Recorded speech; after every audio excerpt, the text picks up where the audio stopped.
ماہ ربیع الاول کا مہینہ ہے، کیا کرے میرے بھائیوں؟ ایک ہی کرو، وَاعْتَصِمُوا بِحَبْلِ اللَّهِ جَمِيعًا وَلَا تَفَرَّقُوا، اللہ کی رسی کو مضبوطی سے پکڑ لو اور آپس میں تفریق پیدا نہ کرو، جدائیاں پیدا نہ کرو،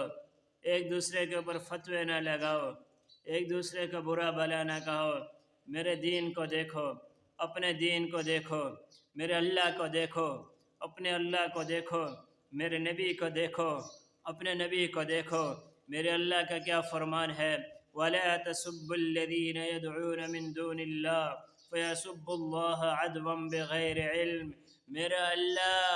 میرا اللہ دنیا کو یہ بتا رہا ہے، اپنے ماننے والوں کو یہ بتا رہا ہے کہ تم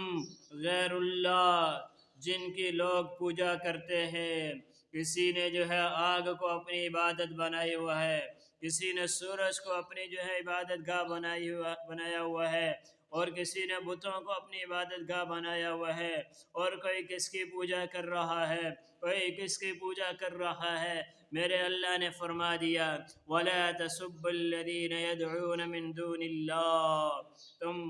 یہ لوگ جو دنیا والے ہیں، اللہ کو چھوڑ کر غیر اللہ کی عبادت کرتے ہیں، تم ان کو بھی گالیاں مت دو،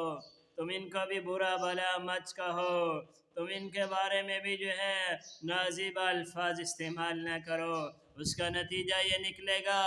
کہ آج ہم ان کے الہوں کو، معبودان باطلہ کو برا بھلا کہیں گے، نہ سمجھے کی بنا پر، لا علمی کی بنا پر، دین ان کے دلوں میں اسلام نہ ہونے کی بنا پر وہ اللہ کو برا بھلا کہیں گے۔